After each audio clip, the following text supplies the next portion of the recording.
አለኝ ያለሁት ነገርየው ለሞት የሚያበቃ አይደል ህመሜ ለሞት የሚያደርስ አይደለም እያለን እንግዲህ ያመለጠን ተወዳጁ አርቲስት ነፃነት ወርቅነህ ዛሬ ለብዙ ኢትዮጵያኖች፣ ለአድናቂዎቹ፣ ለቤተሰቦቹ እጅግ በጣም ከባድ ሀዘን ነው። ከባድ ቀን ነው።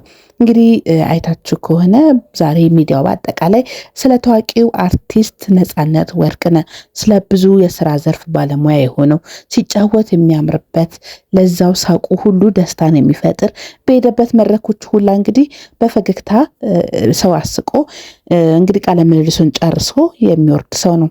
በቲያትር ስራው ደግሞ እጅግ በጣም ተወዳጅነትን አለው። ነፃነት ያለበት ቲያትር እንግዲህ ሳቅን፣ ደስታን ጭሮ ሁሉም ሰው የሚያደንቀው የሚወደውን ስራ የሚያሳይበት ነው። እንደ ዋዛ ተለየን ይላሉ ጓደኞቹ። ነፃነት ወርቅነህ እንግዲህ እየሳቀ ህመም አድርጎ ቻል አድርጎ የኖረ ሰው ነው። ዛሬ እንግዲህ ታዋቂው አርቲስት ነፃነት ወርቅነህ እንግዲህ ህልፈተ ህይወት ከሰማን ወዲህ ስለሱ ጤና የተለያዩ መረጃዎች እየወጡ ይገኛል።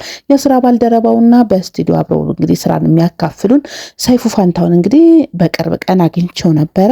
ህመም እንዳለበት እናውቃለን። እንዴት ነህ ተሻለህ ወይ እንዴት ነው ለውጥ አለ ወይ ስንል ቆንጆ ሆኖ ነበር፣ ደህና ነኝ ብሎን ነበረ። እንደውም ከበፊቱ የተለየ እጅግ በጣም አምሮበት ነበር ሲል እንግዲህ ተደምጧል። እንግዲህ ነፃነት ወርቅነህ እንደዚህ እያለ የብዙ ሰዎች ጥያቄ የነበረውን ወዴት እያመራ ነው እያሉ የነበረውን ነገር እንግዲህ አምልጦናል። ደህና ነኝ ጤነኛ ነኝ እያለ እንግዲህ ህልፈተ ህይወቱን ሰምተናል። ትናንትና እንግዲህ በቀኑ የቤተሰብ ጨዋታ ፕሮግራምን ተቀርጾ እንደወጣ ዛሬ ድጋሚ ደግሞ ስራውን ለመስራት እየተሰናዳበት ባለበት ሰዓት እንግዲህ ትንሽ ህመም ቢጤ ገጠመው። ህመሙን እንግዲህ ለመታየት ሆስፒታል በርጋ ሲደርስ ግን አልቻለም። ህልፈቱ ተሰማ። በጣም ብዙ ሰዎች አስደንግጧል። መኖሪያቸውን በአሜሪካ ያደረጉት ባለቤቱና ልጆቹ ደግሞ ሌሊት ነው እነሱ ጋር መርዶ መስማት ደግሞ እጅግ በጣም ከባድ ነበረ። ብዙሃኖቹ ባካችሁ ወደ ሚዲያ ታጋሩብን፣ ገና እሷ አልሰማችም፣ ሚዲያ ላይ እጅግ በጣም የምትጠቀምናት ባለቤቱ የሴት ጠንካራ ናት ባካችሁ እያለች እንግዲህ አንደታችን ስትማጸን ነበረ። ሚዲያውን አጥለቅልቋል። እንግዲህ መረጃው ከወጣ በኋላ ነበረ ይሄን ነገር ስትናገር የነበረው። ነፃነት ወርቅነህ ስለ ልጆቹ አውርቶ አይጠግብም። አንድ ወንድ ልጅና 2 ሴት ልጆች አሉት። ወንድ ልጁ በቅርቡ እንግዲህ ወደ ዩኒቨርሲቲ እንዳመራ ከሳምንት በፊት በተናገረው ቃለ ምልልስ ላይ የተናገረው ነበረ።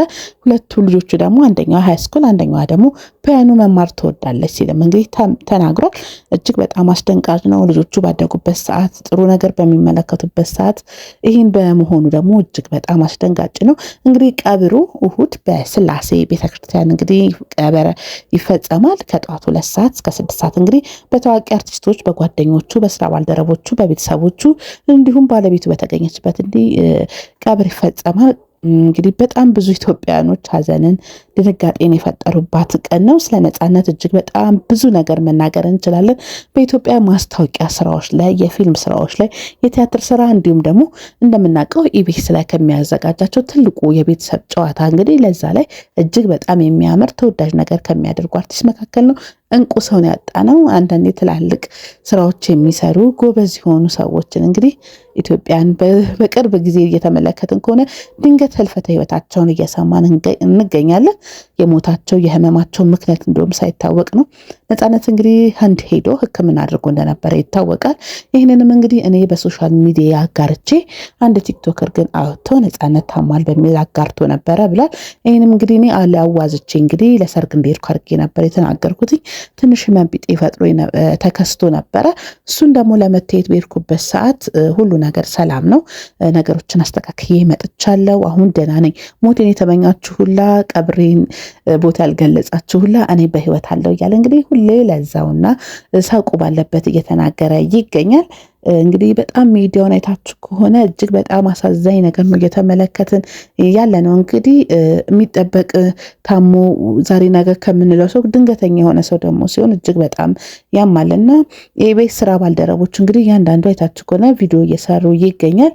አይቼው ነበር፣ አሁን ትላንት ተገናኝተን ነበር፣ እንደዚህ ሆኖ ነበር እያሉ ነበር። ሞት ቀጠሮ የለውም። እሱም እንግዲህ ሰሞኑን በራሱ ኢንስታግራም እና ፌስቡክ ፔጁ እንግዲህ ስለ ራሱ ስለ ፍቅር ስለ ህይወት እየጻፈ አንዳንድ ጽሁፎችን እያጋራ ነበርና ከሱ ውጭ ሆነ ነው እሱ ሲስቅ ሲጫወት የሚመለከቱ ሰዎች ናቸው የነበሩትና እንደዚህ ጠንከር ያለ ጽሁፍ ሲጽፍ የተመለከቱ ሰዎች አልነበሩም።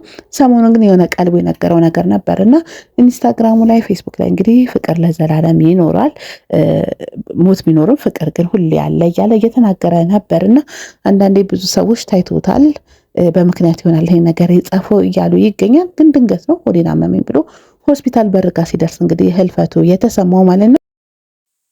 አርቲስት ነፃነት ወርቅነህ እንግዲህ የሮይ ሰፈር አካባቢ ልጅ ነኝ ይላል። ብዙ ትውስታዎች አሉኝ። ብዙ ሰዎች እዛ አካባቢ ተወልጄ ማደግኝ ስነግራቸው አያምኑም ይላል። በአንድ ወቅት ከሀገር ወጥቶ የነበረው አርቲስት ነፃነት ወርቅነህ በጣም የሚያሳዝነው ሀገሬን የምወደው በአራቱ አቅጣጫ መስቀሌን ወይ እጄን ማህተብ አውጥቼ ይሳለማለሁ። አሁን ግን የሄድኩበት ሀገር ላይ ምንም አይነት ቤተክርስቲያን አልነበረም። ሀገሬን የምወዳት ለዛ ነው ሲል እንግዲህ በአንድ ወቅት የተናገረው ንግግር ነበርና እዛም አካባቢ ተወልዶ በማደጉ በቤተ ክርስቲያኑ የነበረውን ደስ የሚለውን ነገሮች ሁላ ተናግሯል። ብዙ ሰዎች ራይል አካባቢ ተወልጄ ማደጌን አያምኑበትም፣ እልም ያልኩ የድሃ ልጅ ነበርኩኝ ሲል እንግዲህ ይናገራል። ይሄ ብቻ አይደለም፣ ቤተሰቡ ላይ ያለውን ፍቅርም ተናግሯል።